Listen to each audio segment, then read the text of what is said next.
Iniciamos este análisis a fondo sumergiéndonos en el tema 2 de los materiales, que se titula Genética mendeliana de la conducta. Un tema fundamental. Y la pregunta que me viene a la cabeza, la que lo enmarca todo, es, a ver, ¿cómo es posible que unas reglas que descubrió un monje en el siglo XIX, con guisantes, sean la base para entender algo tan complejo como el comportamiento humano? Es que parece un salto de gigante. Parece un abismo. Y lo es, pero es un salto indispensable. Es que es imposible entender la psicobiología moderna sin este fundamento.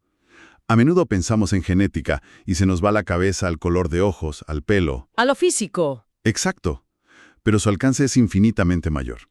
Sienta las bases de nuestras predisposiciones, de la arquitectura misma de nuestro sistema nervioso y por tanto de cómo respondemos al mundo. O sea, este tema 2 es el lenguaje elemental sobre el que se escribe todo lo demás. De acuerdo, pues aprendamos a hablar ese lenguaje. Empecemos por el principio, con el descubrimiento de la genética, con Gregor Mendel. Y para eso tenemos que imaginarnos un monasterio en Brno, no un laboratorio de alta tecnología. Y allí, este monje, con una paciencia casi sobrehumana, se dedicó a cruzar plantas de guisante Pisum sativum. Y su genialidad fue simplificar. En lugar de mirar la planta entera, que es un lío, se centró en rasgos individuales. Rasgos muy claros. Por ejemplo. Pues por ejemplo, el color de la flor, o violeta o blanca, sin términos medios. Y lo que hizo fue cruzar plantas de raza pura violeta con otras de raza pura blanca. Vale. Y el resultado en esa primera generación de descendientes, la que llamamos F1, todas, sin excepción, eran violetas. La flor blanca parecía, haberse esfumado. Un momento. Si yo fuera Mendel, en ese punto podría haber pensado, vale, el violeta es más fuerte. Ha ganado. Fin del experimento. Sería la conclusión lógica, ¿no? Claro, que un rasgo simplemente ha aniquilado al otro. ¿Qué le hizo seguir adelante? Esa es la pregunta clave y demuestra su intuición científica. En lugar de darlo por sentado, se preguntó si el rasgo blanco se había destruido o si simplemente estaba oculto, latente. Y para averiguarlo, hizo el siguiente paso, que fue crucial. Cruzó entre sí a las plantas de esa primera generación, la F1, las que eran todas violetas. ¿Y ahí? Y ahí, en la segunda generación, la F2, ocurrió la magia. Reapareció la flor blanca. Reapareció, y no de cualquier manera, sino en una proporción matemática perfecta. Mendel contó miles y miles de plantas y descubrió que por cada 3 plantas de flor violeta había una de flor blanca. Una proporción de 3:1. Exacto. Ese fue su momento eureka. Demostró que los factores hereditarios, como él los llamó, no se mezclaban como si fueran botes de pintura. Eran unidades discretas. El factor violeta era dominante y enmascaraba al blanco, que era recesivo. Pero no desaparecía. No desaparecía, seguía ahí, listo para manifestarse. Y esa es la esencia de su primera ley, la ley de la segregación. Vale, entiendo. Cada factor se mantiene intacto. Pero claro, no se detuvo ahí. Se complicó la vida mirando 2 rasgos a la vez, como el color y la textura de la semilla. Exacto. Esto nos lleva a su segunda ley. La ley de la combinación independiente. Él se preguntó si los rasgos se heredaban en packs, o sea, si una semilla era amarilla, que es el rasgo dominante, tenía que ser también lisa, que también es dominante. Claro. Lisas. Y, la más rara, verdes rugosas. Y de nuevo, en una proporción matemática predecible, la famosa 9.3.3.1. Que suena muy abstracto. Suena abstracto, sí. No necesitamos desglosar cada número. Lo importante es el concepto. Esto demostró que el gen del color se heredaba de forma totalmente independiente del gen de la textura.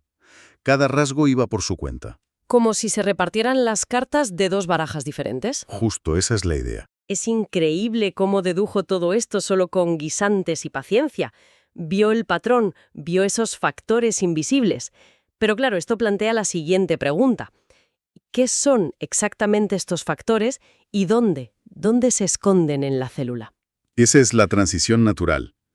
La respuesta tardó en llegar, ya a principios del siglo XX, con la teoría cromosómica de la herencia. Se descubrió que los factores de Mendel, que ahora llamamos genes, residen en los cromosomas dentro del núcleo de las células. Y el mecanismo que reparte las cartas de esa forma tan perfecta. Es un tipo de división celular llamado meiosis. La meiosis. que es el proceso que crea los gametos, los óvulos y los espermatozoides. Justo. Durante la meiosis, los pares de cromosomas que heredamos, uno de nuestra madre y otro de nuestro padre, se separan. Y eso explica físicamente la ley de la segregación de Mendel. Vale. Y, lo que es crucial, los distintos pares de cromosomas se reparten al azar, lo que explica la combinación independiente. Pero el texto introduce un matiz interesante, el ligamiento. Que suena como una excepción a la regla. Lo es, en cierto modo. Es como los pasajeros de un autobús, ¿no? Si dos genes están en autobuses diferentes, o sea, en cromosomas distintos, pueden ir a destinos totalmente diferentes. Sí. Pero si están sentados uno al lado del otro en el mismo autobús, en el mismo cromosoma, lo más probable es que acaben en el mismo sitio. Esa es una analogía perfecta. A eso se le llama ligamiento. Sin embargo, para complicarlo un poco más, durante la meiosis a veces ocurre un fenómeno que se llama recombinación, Ah, donde los cromosomas intercambian fragmentos. Usando tu analogía, sería como si dos pasajeros de ese autobús decidieran, en una parada, intercambiarse los asientos. entiendo. Genera nuevas combinaciones. Exacto. Añade otra capa de variabilidad genética. Ya hemos localizado los genes en los cromosomas. Bajemos un nivel más en esta muñeca rusa biológica. ¿De qué está hecho un cromosoma? ¿Cuál es esa molécula que contiene las instrucciones de la vida?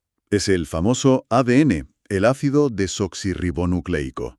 Un cromosoma es básicamente una molécula de ADN larguísima y superenrollada, La doble hélice. la icónica doble hélice, formada por solo 4 letras: adenina, guanina, citosina y timina, A, G, C y T. Y la clave es cómo se emparejan. Ahí está el secreto. La A siempre va con la T y la C siempre con la G. Esa complementariedad es lo que permite a la vida copiarse a sí misma. Claro, la replicación. Antes de que una célula se divida, la doble hélice se abre como una cremallera y cada hebra sirve de molde para construir una nueva pareja. Y así obtienes 2 copias idénticas. Es un sistema de copia de seguridad de una elegancia brutal. Totalmente. Garantiza que la información se transmita de forma fiel de una generación celular a la siguiente. Vale, ya tenemos la molécula, el ADN, y sabemos cómo se copia. Pero un libro en una estantería no hace nada. Ujú. ¿Cómo se lee esa información? ¿Cómo se convierte un gen en una característica observable, en nuestro fenotipo? Aquí entra en escena lo que llamamos el dogma central de la biología, un concepto que propuso Francis Crick en 1970. Uno de los descubridores del ADN. El mismo. Y este dogma describe el flujo de la información.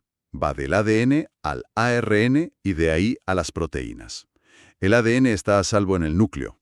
Es como la sección de referencia de una biblioteca. No se puede sacar de allí. Exacto. Para usar la información, la célula hace una copia de un gen en una molécula más manejable, el ARN mensajero. Ese proceso es la transcripción. La fotocopia de la que hablábamos. Exacto.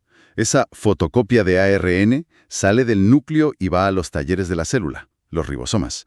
Y allí ocurre la traducción. Se traduce el mensaje. El ribosoma lee el mensaje del ARN de 3 en 3 letras y, siguiendo las reglas del código genético, va ensamblando una cadena de aminoácidos. Y esa cadena, una vez plegada, es una proteína. Y son las proteínas las que realmente hacen todo el trabajo en la célula. Son las que construyen, las que actúan como enzimas, las que transportan señales. Precisamente.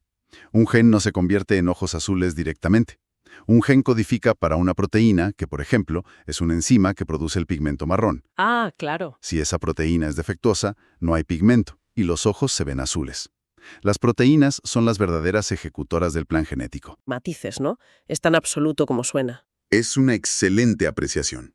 Es un principio rector potentísimo, la vía principal. Pero la ciencia ha descubierto excepciones, como los retrovirus, que pueden pasar de ARN a ADN. El dogma es el pilar, pero la biología siempre encuentra formas de añadir notas a pie de página. Y este sistema no es estático. Hay genes que se encienden y apagan, y a veces el sistema comete fallos. El título de uno de los apartados del texto me parece increíble. Los errores que nos matan y nos hacen evolucionar. Es que es la tensión central de la vida misma. Un error en la copia del ADN es una mutación.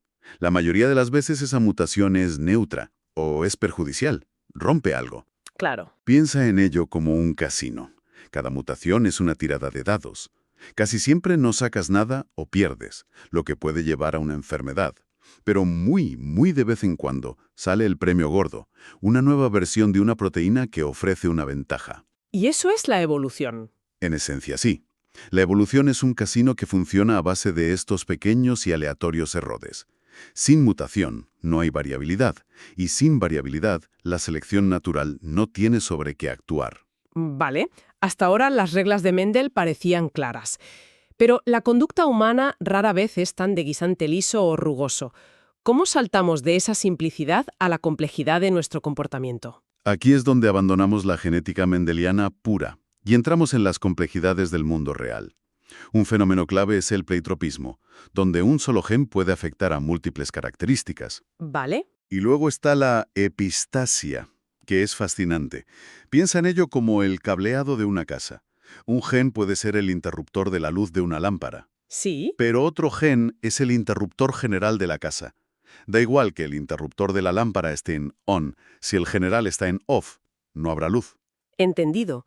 Un gen puede enmascarar o modificar el efecto de otro. Exacto.